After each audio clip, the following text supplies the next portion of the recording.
My peoples, welcome to Rants and Randomness. I'm Luvvie, your side-eye sorceress. And typically I bring you things I'm loving, things I'm side-eyeing, and something that makes me feel good. But sometimes I do a special episode when an interview is so good, it needs to stand on its own. And that's what we have here. On this episode, I'm talking to Courtney A. Kemp, co-creator and showrunner of the hit Starz TV show, Power. She's a force to be reckoned with and an influential Black woman in Hollywood, getting things done. She dropped so many gems that this interview needs to stand alone. She talked about growing up as the only Black woman in her city. She talked about why imposter syndrome doesn't psych her out and how she handles the challenges thrown at her. There are times in the interview when I wanted to jump out of my chair and run around because she was just preaching. Courtney is a straight shooter who knows her shit, and she's not shy about it, and I love everything about her. I know you're gonna really enjoy this episode because I loved listening to it. So, also check out other standalone interviews that I've done on this podcast. Rich Dennis, episode 20. Yvette Noel Shore, episode 23. Tashonda Brown Duckett, episode 29. My standalone interviews feel like masterclasses, and I'm thankful to everybody who joins me on this show. Courtney, thank you for joining me. But first, let me drop this new hot podcast on you. Shout out to this episode's sponsor, The Sugar. It's a new podcast you should check out. It's a show for modern women of color, and it's hosted by chocolate goddess Tika Sumpter. You might know her as a model or from the hit show Mixed Dish or one of her other movie roles. Her co-host is Ty Randolph, who is an award-winning business exec and is one of the head of Kevin Hart's LOL network. Every week, Tika and Ty invite a woman of color to talk about their unique perspective on motherhood, love, friendship, and everything in between. The Sugar is made for and by the modern brown mama. They wanted to make sure there was safe space for all women, moms, moms-to-be, and those undecided to laugh, learn, and love on each other as they navigate life. You can listen to The Sugar now in your favorite podcast app, and make sure to subscribe and favorite. Search for The Sugar. That's SUGA. Now on to my interview with Courtney.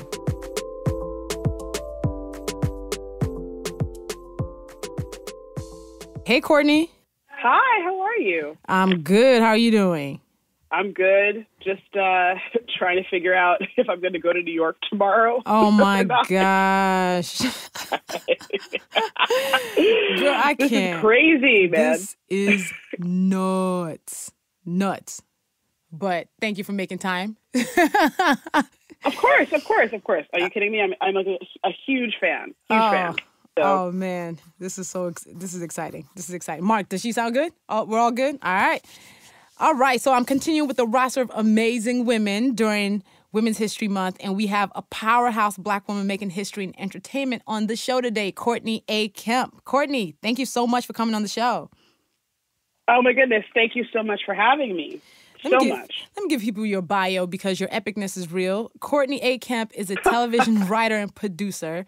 In 2014, she created the Starz series Power, which just had its series finale and is the most watched original series on Starz with millions of viewers and has several spin-off shows in production right now, like 5.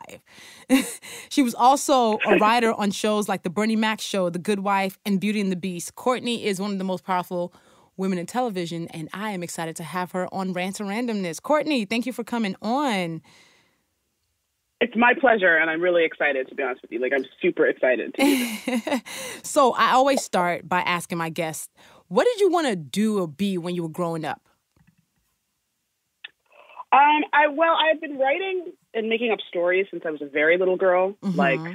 I'd probably say 4 or 5. Wow. Really started playing. Yeah, definitely. I've always been a storyteller. My mom, kind of laughs about it, and I see it now in my own daughter. We have a lot of fun making up stories, but I started that back then. And then when I was in high school, I started reading James Baldwin, and I thought, I really want to be a novelist. Okay. And my dad said, no, you're going to be a lawyer instead. And I said, okay.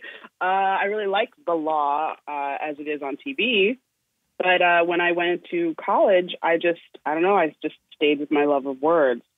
And I went to college for English Lit and Modern Culture and Media Studies, which at Brown was like the study of film. And it's really funny because I never took the production classes at Brown because I was like, I'm never going to make a movie. I'm never going to make TV. I just want to talk about it. And then all these years later, here I am with like so much TV I'm making, I could hardly handle it. I mean, you are, again, there's several queens of television. You're definitely one of them.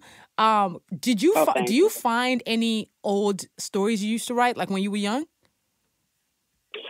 I do find them.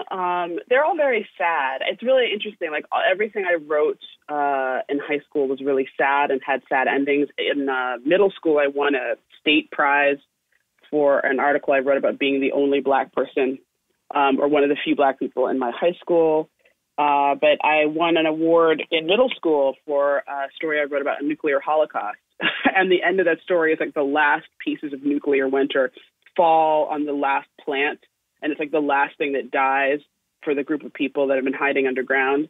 I mean, it's really sad stuff. And I guess it's funny because when we killed Raina on the show, spoiler alert for anyone who doesn't watch Power, but when we killed Raina, a lot of people said to me, oh, that's so sad. And I was like, really?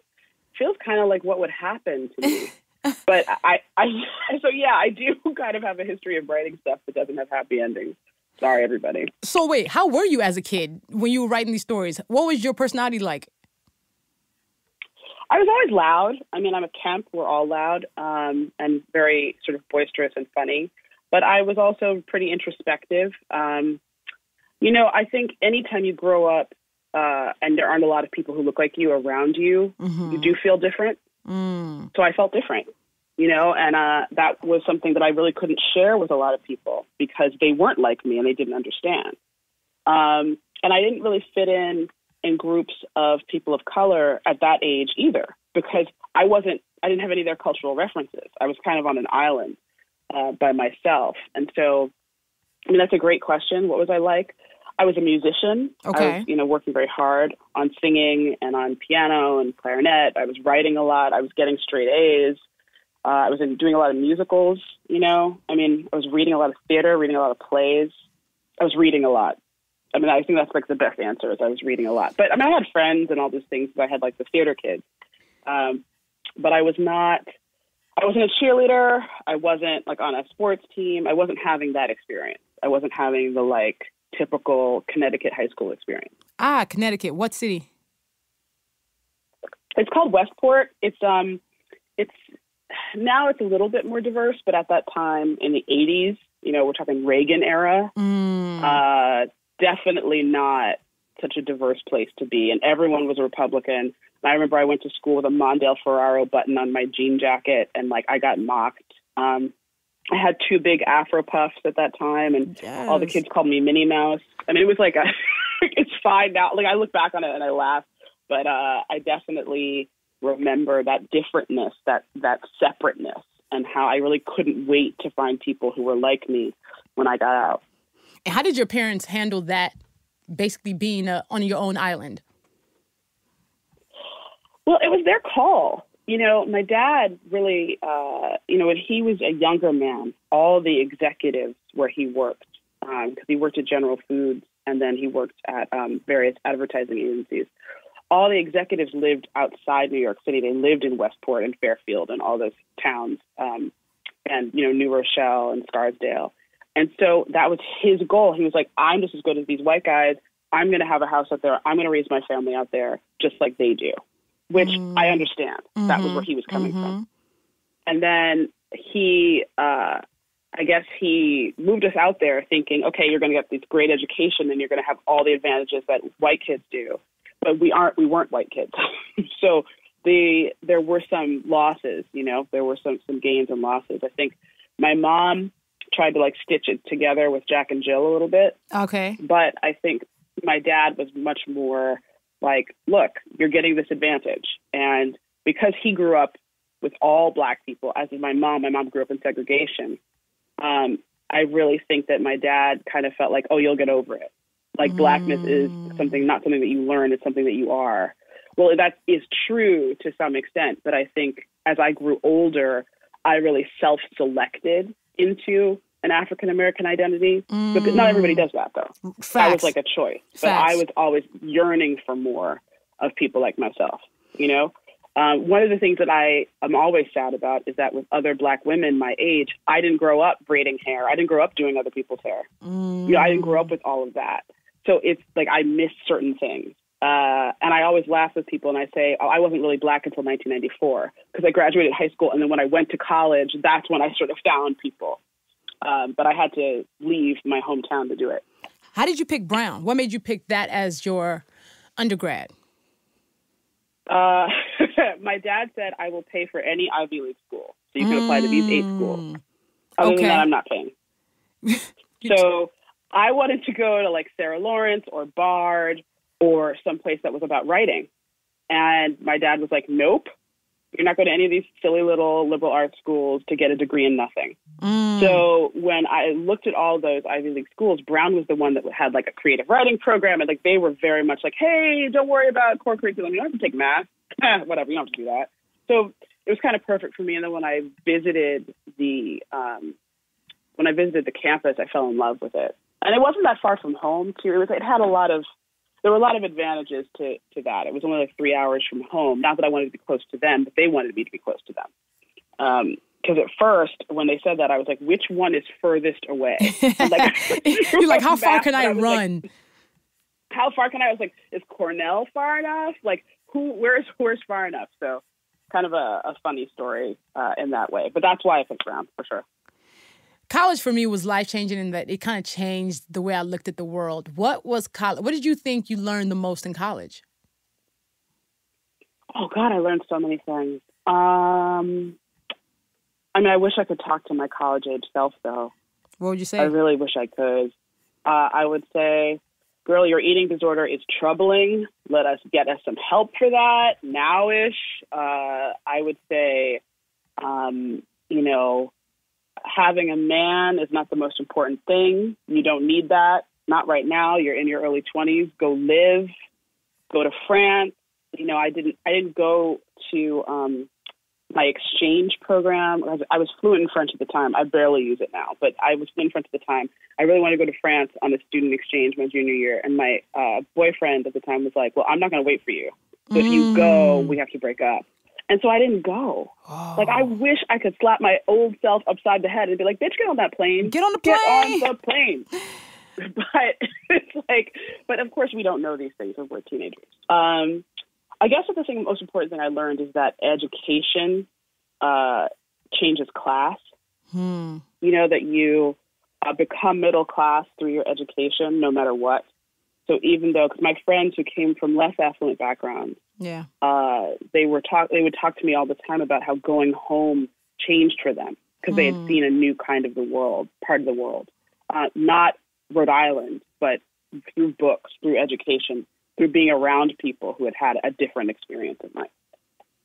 Man, so let's dig into that. Like, how did you end up having an eating disorder? What happened that basically was the catalyst for that? It's a great question, and it's something that's not talked about in our community at all. I mean, there's so many things around mental health and depression, anxiety, all those things that people do not talk about in our community, and I find it to be like, this is how we die. How we die as a community is because we don't talk about these things, because once we don't talk about them, we don't talk about mental health, we don't talk about addiction, we don't talk about any of that stuff, and so then people sink deeper and deeper into it. And there's such a stigma against therapy, against talking to anybody but your preacher about things, that it really becomes something that people that's how people get hurt, right? Because they use sex or they use alcohol or they use drugs or they use other things to cope with those feelings. If they address the feelings, potentially they wouldn't have to use those things. And I do feel like it's one of the great sort of sorrows of our community that we're not allowed to talk about, hey, I think I have problems. I think I have trauma. I think I need help. But the eating disorder thing just comes from, again, I was raised in perfectionism. I was raised in like straight A's are the only way. Again, I was isolated because of my race. I looked different. And it's not uncommon for young women to become anorexic based on wanting to disappear. Right. Wanting to not be seen because I was so highly visible. Luvvie. I couldn't hide. There was no hiding. Because so there was this kind of thing. And I think, not uncommon with women of color. It's just that we don't talk about it. And I know, well, part of the whole not hiding thing, besides the fact that you're Black, you're also not 5'2" and 100 pounds. 100%. Right? So 100%. in the 80s and the 90s, this was not the time when people celebrated you being different or anything besides what is considered the standard of beauty. So how did you... I mean, not at all. Yeah. Not at all. And I had that profound moment, too, of like the first Black Miss America, and then they took away her title. Do you remember? Oh, yes. And so Vanessa, to me, like, it was like that little moment of like, oh, look at us for 5 seconds, or, you know, and then they took it away. Or like there were moments of my childhood where seeing people who looked like me on television, like, oh, look, there's FloJo, there's Jackie Joyner Kersey. Like there were moments, right? Yeah. Moments where we would pop up. And I know you're younger than I am, but it's not like it is now for my daughter, or even not even my daughter's, my daughter's 9, but like girls who are in their 20s now, they have seen so many different kinds of us and shapes of us. Like if I had had Amara La Negra when I was 16, I would have felt totally different about what I looked like at the time. But no, I'm not a little person. I'm not a quiet person, ultimately. Like so it was hard for me to hide anyway. You take up space, and we're supposed to take up space. But again, this is a new concept. The permission to take up space is new. How did that affect your college experience as you're going through this? Well, I was pretty arrogant about my intelligence at that time. So I'm sorry to those of you who went to college with me if I felt the need to tell you about yourself and how wrong you were in sociology class. Probably that was me. Like I was the person who, when like a person who is, I use the phrase non-Black, a person who was non-Black made a comment about people of color, I was like, no, you're wrong. Let me explain to you why you don't know what you're talking about. Boop. You know what I mean? I was that guy a little bit. But that was part of identity politics at that time. I went to college in like the mid to late 90s. You know, it was identity politics. It was all about that. It was just so, I mean, it was so deep. And not only identity politics around race, but around gender, around sexuality. I mean, all of that stuff was coming to the fore at that time. So I think, you know, I think I was pretty stringent, pretty political for sure. You know, I mean, I was definitely more of a Freddie than I was a Denise. Yes. Come on, a different world. But I also, yes, exactly. But yeah, I think that's probably describes me. It's so funny that we're talking about this because it's not what I thought we were going to talk about. But what were you like? Oh my God. In college, oh man, kind of similar. I mean, college is when I actually started blogging. So I probably thought my life was way more interesting than it was, because I would blog about like undergrad life, and I'd write about whatever exams I wasn't studying for. I took myself very seriously, but I was goofy, and it was my first time being by myself too. So I kind of discovered who I was without parental supervision. But funny enough, who I am without parental supervision was very close to who I was with parents. I was still very like, I got to make sure I'm going to class. I got to make sure I'm not failing out of college. I got to make sure that I'm being responsible. But my major was in psychology. And yours was what, English Lit? Yeah, English and American literature. See, I was like, I'm supposed to be a doctor because, you know, Nigerian girl. That didn't happen. But I think I was still convicted to like not do something that was liberal arts. Sure. So what made you, what gave you the confidence? Oh, sorry. Well, I was going to say my ex-husband is, his dad is from Ghana. And so I was kind of in that whole world for a long time because we were together for 20 years. And the kind of that pressure on the kids of African immigrants, of West African immigrants to be perfect, to succeed. It's like as bad, if not worse, than what I was going through. And I can't even imagine. I can't even imagine being a girl in that situation because my ex-husband is a man, and it was so hard. I mean, I just watched that and I was like, wow. And he's an attorney. he did all the things he was supposed to do, check marks, right? He played like college football. He did all the things. But it's interesting. It's like you do all the things that you're supposed to do and then it's ingrained in you, So it's like my dad has been deceased now since 2011. I still basically am trying to get an A so I can please him when it comes right down to it. Like in the basics of my DNA, I'm still trying to say, Dad, are you proud of me yet? And it's fundamental. Shout out to this episode's sponsor, The Sugar. It's a new podcast you should check out, and it's about modern women of color for modern women of color. It's hosted by Tika Sumpter, and you might know her as a model or from the hit show Mixed-ish or one of her other movie roles. Her co-host is Ty Randolph, who is an award-winning business executive. And every week, Tika and Ty invite a woman of color to talk about their unique perspective on motherhood, love, friendship, and everything in between. The Sugar is made for and by the modern brown mama. They wanted to make a safe space for all women, moms-to-be, and those undecided to laugh, learn, and love on each other as they navigate life. So listen to The Sugar on your favorite podcast app and make sure to subscribe and favorite it. Search for The Sugar. That's SUGA. So you graduated with the English Lit as your major. Mm-hmm. What did you do next? I went to Columbia University in the PhD program for English Lit, and then I got a master's there and left because it was too isolating. I like people too much to be like in a carrel writing basically a book about. I was doing my work in Jane Austen at that time. Oh wow! I refused to do African American literature because it was like everywhere I went. And that's, again, this is 1998 into 1999, so it's the height of identity politics.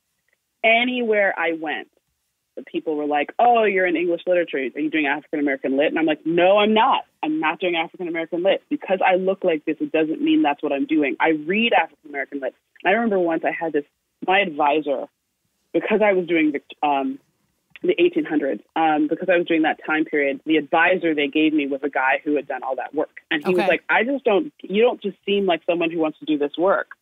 And I was like, I know I don't seem like that, but why? And he was like, well, I'm just saying, it just seems like you would be more into African-American lit. Like he said it. He really said it. Like he just actually said it. And he wasn't the first person. So this had been building up. And I said to him, I live African-American literature. I don't need to read it. Well. And he was like, ooh. And of course I was reading African-American lit, but that was what I was doing to feed my soul, not to do my work. And so then my work was on Jane Austen. I wrote That's what I was doing, to feed my soul, not to do my work. For a while. Yes. Yeah. I have a big mouth. Always. I don't think there's anything wrong with it. So hold on, sorry. Okay, I have to tell people to leave me alone. So there's like 2 shows shooting right now. So Ghost is shooting right now in New York, and Raising Kanan is shooting right now in New York. Oh my God. So I'm getting these like consistent text messages about what's happening on set, and like crises after crises is like popping off. And I always tell people, like, I'm not available for this period of time, but nobody cares. Nobody cares about that. No, this is also valid because how did you go from writing about, Jane Austen to where you are now? I want to know that journey because it's so fascinating to me that you went from doing that to doing this. Well, okay, it's funny because, first of all, the answer to a lot of your questions is God. Like, that's really how it happened because I was aiming in a totally different direction. So I was setting out to be the first Black editor-in-chief of Vogue. That's really what I wanted. I love fashion. I love style. I love beauty. I love skin. I love hair. I love all that. So that was like kind of what I really wanted to do. And I was very thin, remember, anorexia. So I was like really kind of, that's where I was going. And I left Columbia with my master's degree and went to Condé Nast and worked at Mademoiselle. And then I worked at GQ after that. And I was really trying to get my way into Vogue. And when I was at GQ, I wrote an article about interracial dating for the magazine. And it was funny because I really had dated mostly white guys, obviously considering where I was, until I met my ex-husband. Mostly, not entirely, but until I met my ex-husband, and then we were just together and got married. And so I'd written this kind of funny tongue-in-cheek piece about, like, don't take your, like, it was written to white men about dating black women. And I was like, don't take her out for fried chicken, blah, blah, blah, ha, ha, ha. And then that went out in the September 2001 issue of GQ, which means nobody read it because the world exploded in September 2001. Oh, yeah. So I thought that nobody read it. But it turns out these two writers named Chris Alberghini and Mike Chesler, who I'm still friends with, they had read it and they wanted to turn my little story into a TV show. And that didn't actually happen, but we ended up creating a show and then going to pitch it at HBO. And HBO did buy it, but I learned, like, oh, this is what I want to do. So I always wanted to write, right? I always wanted to be a novelist and all these things, but I really didn't realize that that's what it was. And I think this is true of every successful person. I know it's true of you. There was a moment then where I had to leap and walk out on faith. Mm-hmm. So I moved to California, and I mean, I have to give my ex-husband a lot of credit here. He was like, well, if this is what you're going to do, we can't stay here. We can't stay in New York. Now you can live in New York and be a television writer, but it's harder.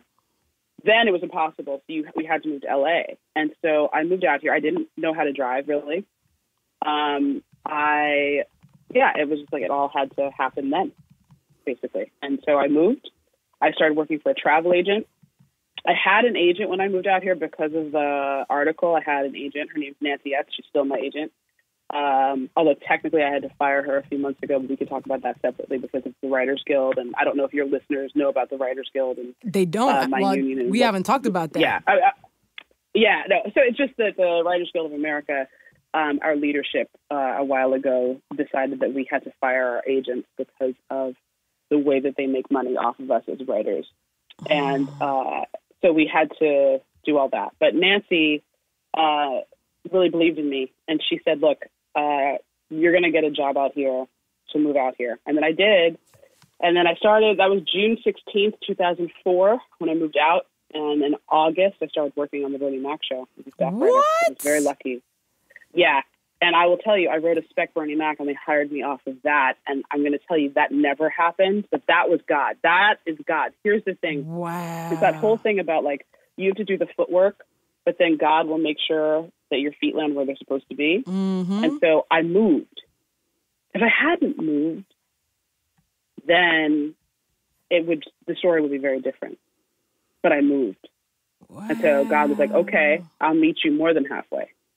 And that happened. And then I will also just say for the listener, so I worked the first year of Bernie Mac, and then I got fired because I wasn't funny. Let's talk about that. Word? Straight up wasn't funny. How about that? And there were other things that happened too. Like, and I told you, like, Kemp, for the most part, we're very loud and we're very funny. So I was like, I got this. No, I do not got it. I didn't know how to navigate the politics. I didn't know how to, like, be in the world. I just didn't know how to do all those things. I didn't have the emotional maturity. I was still like a child in a lot of ways, and didn't know how to do it. You know, I was so used to being the person who put her hand up first. I just didn't know how to, like, sit quietly and learn. And I didn't know how to kind of get along. I really wish I could hug that version of me, 26, 27-year-old me. I would really like to give her a hug and just say, oh, girl, you're going to figure this out. It's going to take some time. Do you remember what they told you when they fired you? Well, they don't fire you directly. Okay. They call your agent and they say they're not asking you back. But I remember that phone call. Whoa. I remember where I was sitting.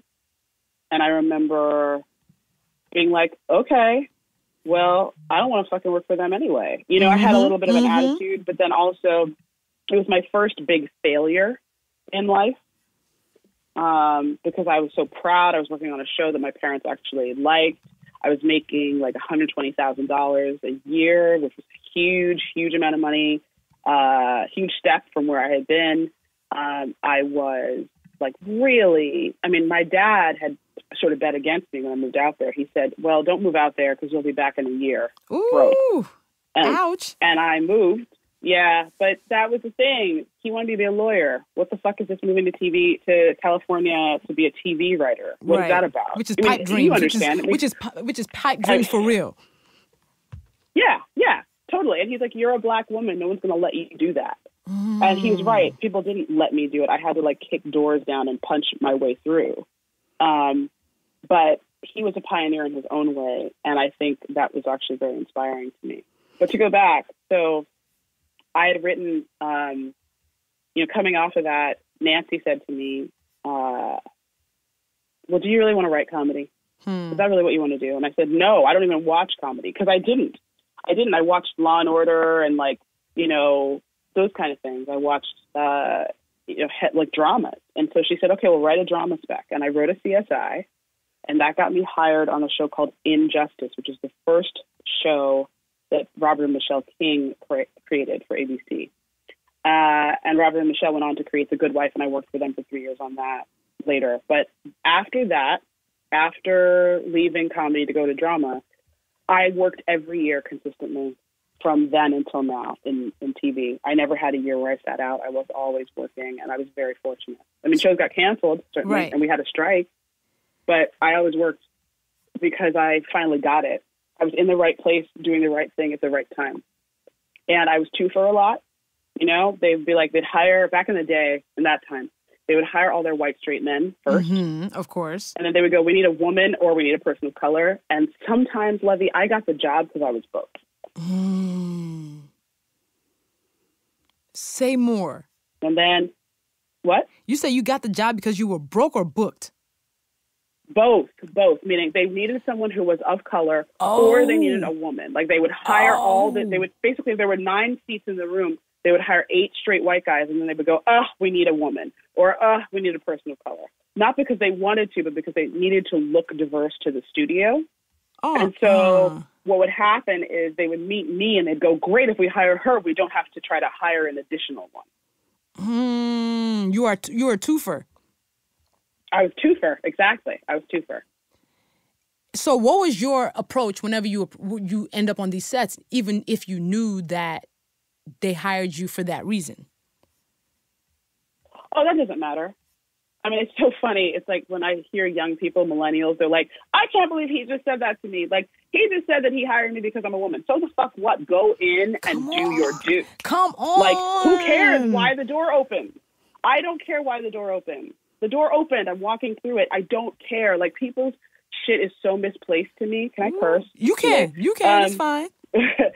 But it is people's concern about why they're in the room boggles my mind. I don't care why I'm in the room. I'm in the room.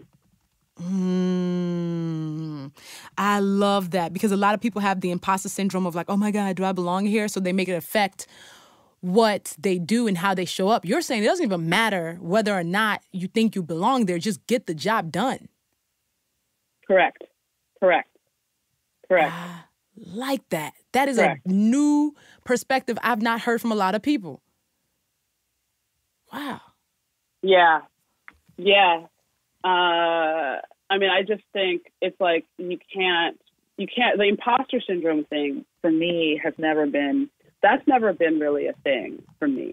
I have it sometimes, of course, personally, I have that. But when it comes to the greater, like, how do I put this? When it comes to corporate structure, when it comes to, the traditional powers that be who have been in power for a long time, when it comes to them looking at me, I don't have imposter syndrome. Because I know I'm being underestimated. And I had Dre say this on Power. And I think I had Ghost maybe say it to him at one point. But being underestimated is the best thing that can ever happen to you in business. It's the best thing. You want people to look at you and go, oh, she can't do that. You want that. And why? Because then you blow them away with your excellence, and then they're surprised, and you have the element of surprise. You get to shock people, and you get to prove them wrong. You always want people to go on record saying you can't do something. Yes. Go on record. Yes, do it. Please. Yes. Say. She can't do that. Fabulous. Because then when I prove you wrong, not only do I look like a star, but you look like a fool, and I didn't have to do anything to you. Girl, that's a preach. That is a preach. Oh, I love that. I love that. Because we're constantly stuck in this whole, people don't expect a lot from me. Let them not expect nothing from you. And then blow them out the water. Invite them to all day long, invite them to think that you're less than. I had a conversation with, it was so funny. I was doing this show called Get Christy Love, which didn't end up being picked up by ABC, but it was a great experience. I was on a phone call, and a person on the call said, and I'm not going to name names, but the person on the call said, well, this network or this person, we were talking about a whole bunch of different networks, this network will never do this for you because they've never done it before. And I said, that has nothing to do with anything. That is not at all relevant. Yep. I've never been relevant. I have never, if precedent was what we were talking about, Power never would have done the numbers it's done for Starz. So I am not precedential. And when you talk about me and when you think about me, don't think about precedent. Think about how far we can go, not how low it has been in the past. And that woman, of course, who was on that call, I don't know that she loved that I said that, but she turned out to be wrong. And people have a tendency to turn out to be wrong, but I don't like to call them on it. I like to say, in my best and highest self, when I'm closest to my higher power, what I say to people is, okay, maybe you're right. And I let them be them. Wow. And then you do your job, and then you kill it. You kill it. You try. You try. So when Power started in 2014, first of all, where did you get the idea of Power? How did the whole Power thing happen? Because that show, like, me and my husband sit there binge watching it on some, like, we are dedicating the day to watching episodes to catching up. If we weren't, Power became a powerhouse on TV. How did that whole thing happen? Again, the answer is God, because I'm not in the results business, so you work as hard as you can. You leave it out all in the field. I mean, whatever people can do, like whatever people do with that, they do with that. You can't make people watch your television show. This is what I say to young people all the time. You can, even if you get it on the air, people still have to turn it on. And there's so much content now that people have to choose you. Right. What I will tell you, though, Luvvie, is that we came on at a very specific time where there weren't a lot of shows with people like us in the leads. And it was before this whole revolution, right? Because it was us, we came on, and then Empire came on about 6 months later, or maybe 4 months later. And so that was the beginning kind of all of this. And so people started to watch it, and then it just grew from there, word of mouth. I mean, that's how the juggernaut happened. I personally cannot take credit for all the people that watched. What I say is I did have to fight my network on certain things, certain kinds of storytelling. I was like, I'm going to be authentic to the experience of people of color. I'm going to be authentic to New York, so it's going to be intensely diverse, not just Black or Latin, but also Asian. Also like we did everything. We did different kinds of everything. We did in terms of white people, we had diversity because we did Albanians, we did Serbians. We were doing what was happening in New York at the time, literally. Not somebody's idea of what New York is. And I think that very much helped us. Very early on, I decided that the Spanish would be specific, and that for the most part, I would cast Puerto Rican actors as Puerto Rican, Dominican actors as Dominican, Cuban actors as Cuban. For the most part, I did that. And then we had Spanish dialect coaches who really made the dialect specific to where people were from. Not this bullshit, like Colombian actor playing a Mexican with no change in accent. That's not real, And I think, because we were able to do those things very early, and because I was trying to innovate, I was trying to say, let's make this as close to what it should be as it is.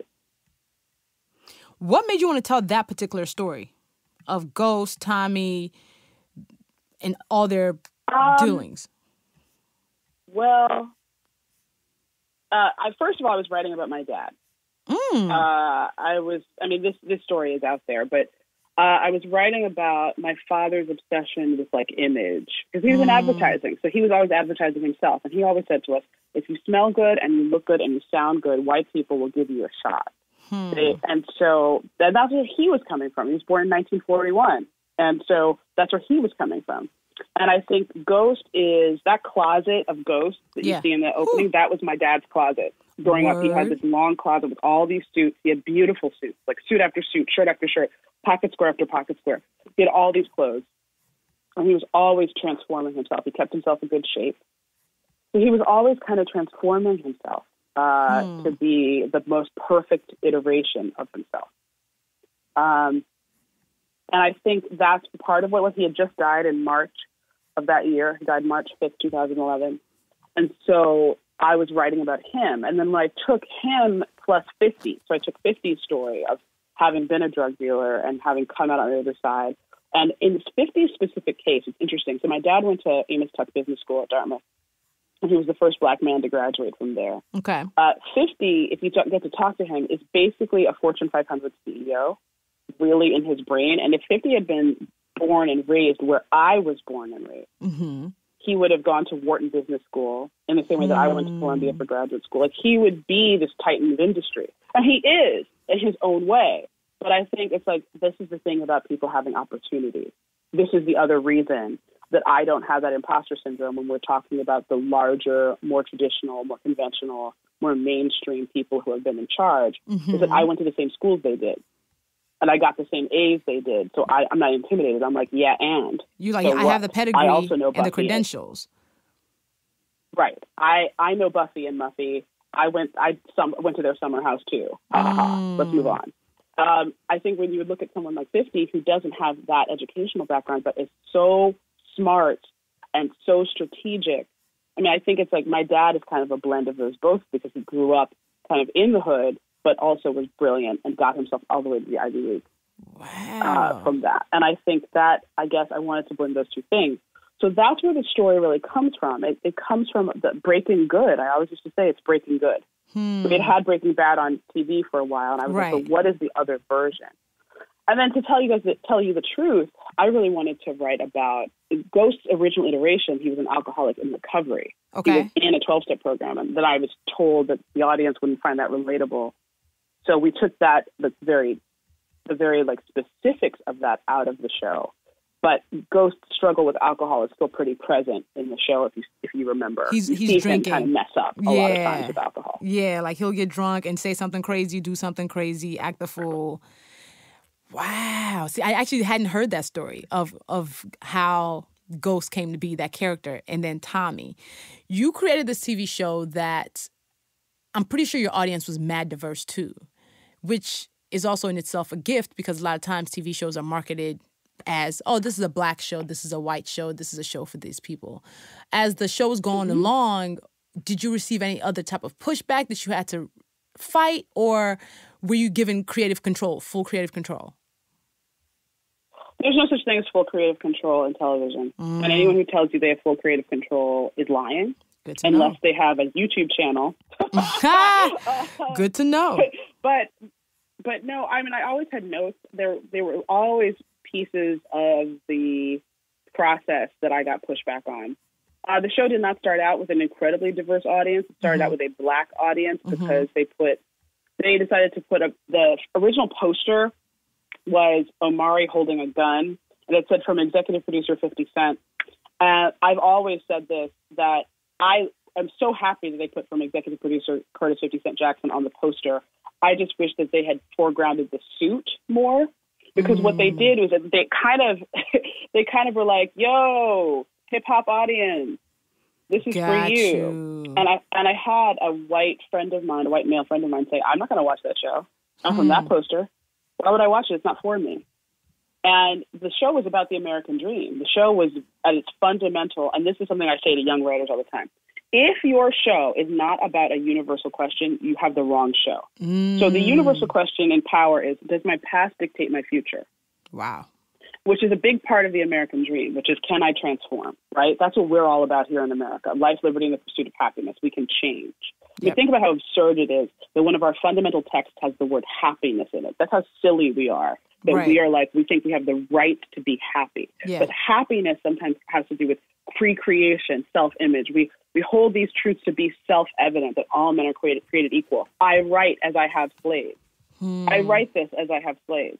So what does that mean? It means that I'm creating in myself an image of a perfect statesman, but I'm ignoring the fact that I actually am not this at all. That's a word. So, sorry to get deep. No, please get deep. I'm like, you basically giving a masterclass right now. Continue. So my point is, the question of your series always has to be universal. Does my past dictate my future? That is a question that everyone can ask themselves. Black, white, Asian, Native, no matter what. If you are a Native American woman who lives on the res and you have figured out some way to get yourself into a great school and you've moved away from home, home is still in you. But maybe you want to transform and be something that you can bring back and help other people. That still does my past dictate my future. Do you know what I'm saying? Like, those things are all in there. And so at the first, Starz was like, let's get the low-hanging fruit. This is what my former boss, Chris Albrecht, said to me. He's like, I protested. I said, why is this poster this poster? Why is it this? Why is it this? Why are you not marketing this show more widely? Why is this show not being brought to the attention of people who are non-Black? And he said to me, let's get the low-hanging fruit first. Let's get the people who we know are going to watch the show first. And I still disagree with that. Fundamentally, emotionally, I felt that was such a rejection of the quality of the program that I was putting forward. But I also understand that from his perspective, he was like, I need to grow this audience. Okay. And there's another piece of it, and 50 always says this too. Black people define cool. We find something and we say this is cool, and then other people do it. It's true. This is facts, actual factual. But did you ever feel... Did you ever feel a way about, there are times when people forget that there's actually a showrunner behind this. 50 is an executive producer. There are times that I've seen you be erased. How have you dealt with that? Does it matter to you? A couple of different answers to that. Most of the time as writers, I mean, I was a journalist too, so, there's a bit of being a journalist that is about, like, don't look at me, look at the subject, right? Like, even in our conversation right now, as much as this is your show, you're doing this thing that I would be doing if I had mine, which is asking the other person the questions and trying to get, because this is that moment for your audience to be able to talk to me, right? So I feel as though part of it is that a core of our audience are 50 fans. And 50 is the face, because in a way, that's the thing he enjoys. I don't like being on camera. I don't like doing all that. That's not really me. I can't really deal with the public in that way. Like, the people are like, the hell with you, 50. He's like, yeah. He gets them right back. Like, he's really good at the clapbacks and all that. Like, that's not for me. I don't really want to do that. I'm busy show running and being a mom. Which makes sense. Do all that. So part of it is that that's really great marketing. It works best. Part of it is that when I've been on the 50 most powerful showrunners list, or some of these other lists on Variety and all those things, and it's really about your peer group to some extent, and it's really about what is going to allow you to do more work. As you well know, when you wrote the book, it's like you wrote the book, and then that allowed you to do more work, and that more work begat more work. And then, you know what I'm saying? It's like, so really, the question is, what gives me more work? And I guess that is ultimately what it is. I don't care so much as, like, I'm the showrunner of the show. I want to deal with other showrunners. I want to talk to other showrunners. I want to be able to run more shows. And I feel like that's kind of where the impact is. And then anyone who wants to find me or wants to see me, I'm out there. You know, I'm on Instagram or whatever. But if you are a young writer and you want advice about writing, or you're a mom and you want to talk about, like, the crush of being, like, a working mom and trying to hold down a job and be a good parent, I mean, I'm there for you. You can find me. But I don't feel so much erased as I feel like I do what I do, if he does what he does, and that's what makes a good partnership in a way. You know, I think if I was trying to be out there and, like, I don't know. I mean, I have to do a lot of things if I was going to be out there. Every so often I think about, like, oh, do I want to, like, you know, figure out a way to be a thought? Like, kind of like transform myself into showrunner / thought, because would that be fun? But I don't want to be that famous. You know what? I think you've nailed something here. You've nailed something here. You can do the work. I feel like the people who can do work without having to face the publicness of it all, the backlash, the caps of it all have kind of nailed it. You are at the perfect intersection of where you're making your money, your peers know you, you're getting the opportunities, but you don't have to deal with the shade roomness of it all. Yeah, I mean, I don't think there's like there's not a downside to that. I don't need to be more famous. I have friends who are famous. Like one of my good friends is Lala Anthony. Ah, yes. I don't need that. You know what I mean? Like she is, I think, so great at what she does and all the different things. She's a great actress and she's a wonderful human being and a great mom. Like she's a superlative mother.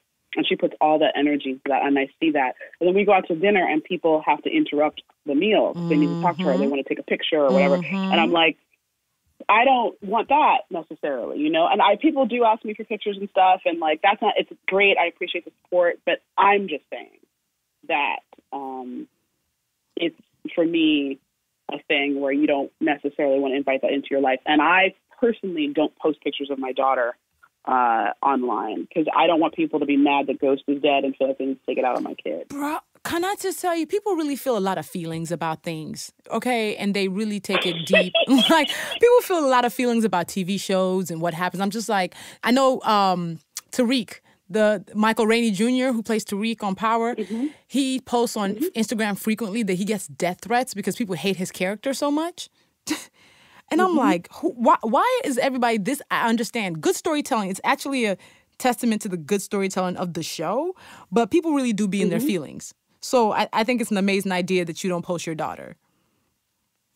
I actually want to talk about that a little bit because, like, it's weird. I'm never in, like, a totally safe space to say this, but I feel like I'm in a safe space with you. I can say this. I really, really don't understand the people who feel like they need to put a death threat over the internet to a minor. Like, he was a minor at one point. He's 19 now, but, like, people were sending him that stuff when he was under 18, and then as an 18-year-old. Now, you're a grown-ass person, and you need to threaten a kid? What's wrong with you? Like, literally, fundamentally, something is wrong with you. Like, really wrong. Like, you need to go seek help because it's not funny. It's not cute.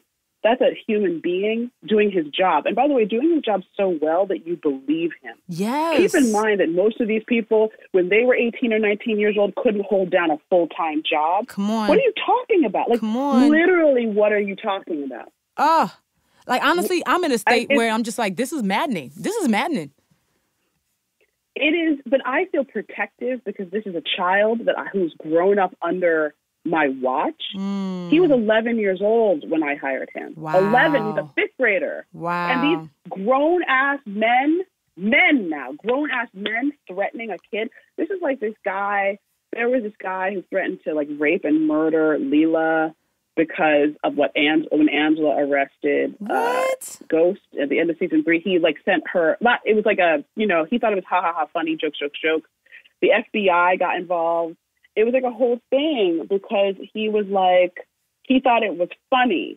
Like, but she hadn't done anything. Leela went to work. She showed up. She took a shower. She learned her lines. She went to work. I wrote that Angela had arrested Ghost. By the way, all fake people who don't actually exist.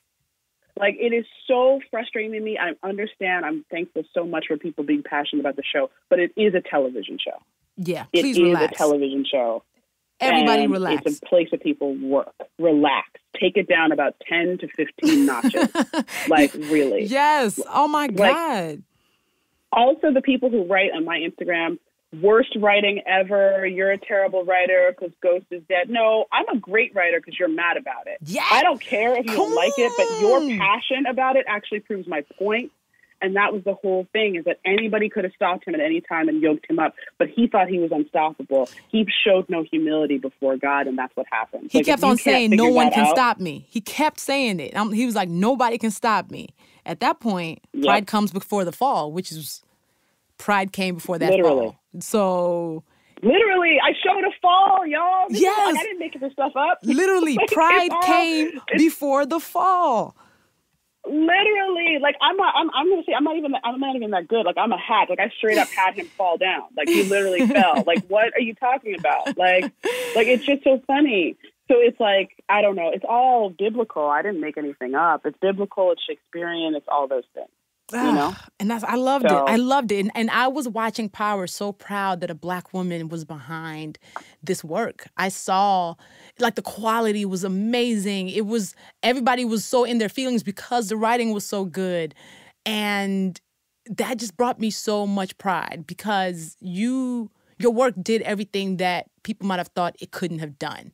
And as you're doing this, you mentioned Lala. How do you, like, what is the group that supports you? Who are the people that see you in the quiet moments? Well, I have a spiritual community. So my spiritual community is, that's my dog. Lala is important to me. Gabriella Uribe, who is one of my writers, she was my assistant the first 2 years of Power. She's a genius and has been in my corner. I had a friend, Shanta, who was with me for a long time. Like, I just had like a lot of really close female friends, like my tribe of women, for sure. For sure, they've been great. And my mom, really supportive. My brother. I've been very fortunate. What do you think is the thing that you're proudest of that you've done so far in your career or in your life in general? This is a cliche, but I made a person. I made a generous, kind person who, is like talented and sweet and smart and loving. That's real. It's not. I don't think it's cliche if it's true. I don't think it's cliche if it's true. So as you were doing all of this, TV dominating, writing, all this good stuff, running shows, there's 5 shows coming, spinoffs of Power, which is wild. That's basically like SVU level, but that's Law and Order level. How are you taking care of yourself? Oh boy. Well, let's see. I have to put in an endorsement for my next 90 days planner. I have to, from Savor Beauty. That thing is dope. I've been using that. I work with spiritual programs, so that's the essence of self-care. Having a relationship with a higher power is pretty much like fundamental. Prayer, meditation, writing. I'd say, I like a massage. Yes. 90 minutes, 60 minutes. What you doing? What? Are you doing 90 minutes or 60 minutes? Of what? Meditation? Of massage. Oh, massage. Oh, 2 hours if I can get it. 2 hours? 90 is a must. Yeah, 2 hours if I can get it, for sure. I carry my tension in my shoulders, so they need to be worked out. Bath. I love a bath. I like things that smell good. I love beauty, like I told you. I like to give myself a facial now and then. I don't know. I like to watch Murder, She Wrote reruns. Murder.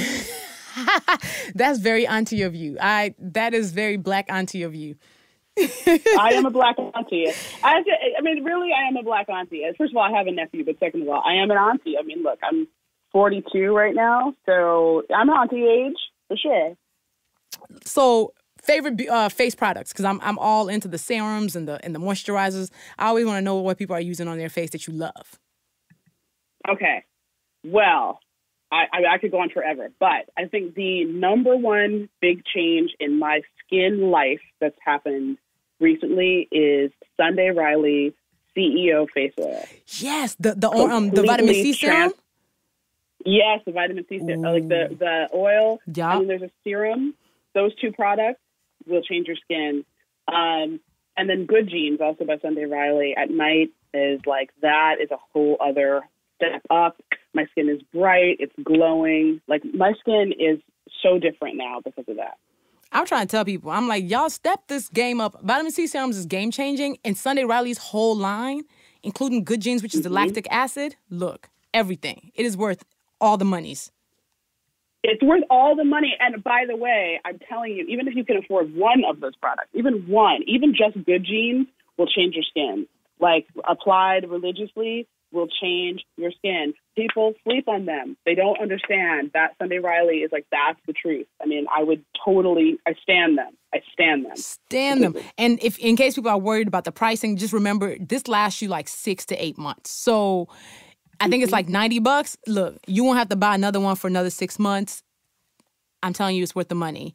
Courtney, how can people support you now? What is your next thing that Power's done? Is there anything you can tell us about? Well, there's the spinoffs of Power. I am starting to work on an HBO series about cops, so that's really fun. The way I love support is, people follow me on Instagram, on Twitter. I'm starting to think about my next phase. Speaking of the Writers Guild, we may go on strike pretty soon. Oh, wow. Which will definitely disrupt everybody's television and film watching. But if we do go on strike, I'm definitely going to start to really think about beauty and writing. I started a couple short stories just to keep creative, because it can get very easy to make this into a job, as you probably well know. Yeah. It starts with something you love, and then it becomes a job. And you're like, oh, I got to do this for my job, as opposed to I get to do this for my job. Right. Remaining grateful, remaining humble, that's so important. So giving time to create, I think, to really write, and still do writing exercises, still open up bird by bird, still open up writing down the bones, still open up, different kinds of writing prompting exercises, and still doing those exercises, even when you don't want to, even when you're tired. I guess I'd speak to all the writers out there, but I think this is true of anybody who wants to do anything, which is do a little bit of it every day. Like, don't say, okay, I'm going to do my day job Monday through Friday, and then Saturday and Sunday I'm going to write, because Saturday and Sunday you're going to have other things to do. Facts. Take a moment at your day job. Take your lunch break. Figure out a way. And this is a hard thing for a lot of people, but the truth is, there is a moment where you're awake and your kids are asleep. There is that moment. It does exist. What are you doing with that time? Because that's the time that you need. So if, for example, your kids go to bed at 8, if you can stay up until 10, what could you do with that 2 hours? Bang. What could you do with that 2 hours? And some nights it's going to be time with your spouse. Of course it is, or with your significant other. But sometimes that 8 to 10, you got to figure out how half an hour of that is you doing something towards the thing you want to do. And that right there is how you drop the mic. Courtney, thank you so much for coming on this show. This interview just gave me all the life. Thank you for having me. You're amazing. I'm just such a huge fan of your work, and I'm looking forward to whatever the next thing you're doing. And I'll let people know where to find you on social media. You're awesome. Thank you. You're awesome. Are you kidding me? You've been awesome forever. That's the thing that people don't know. Luvvie has been like this forever. She is the truth. I should just make a commercial for you is what I should do. Listen. I honestly, I think I'm like, one day, I'm just waiting for one day when I'm going to ask you, like, Courtney, can I just come sit at your feet and watch you do something for like a day so I can just learn? One day, you'll get that phone call from me. You're welcome anytime. Yes. You're welcome anytime. Yes. Thank you so much. And we'll be in touch. Okay, great. Thanks, honey. Bye. Bye, Courtney. Y'all, much love to Courtney Kemp for taking the time to join me on Rants and Randomness. Please follow her on social media. She's Courtney Kemp on Twitter and Courtney A. Kemp on Instagram. Courtney, Courtney, and then A. Kemp, Kemp. Y'all stay safe and well out here. We'll be back in 2 weeks with another episode. And much love to Chicago Recording Company for partnering with me on this. Even recording from home during these times, they've got me sounding on point. Subscribe to this podcast on Apple Podcasts, Spotify, Stitcher, Google Podcasts, wherever you want to, okay? And follow me on social media. I am @Luvvie everywhere. See you on the next episode.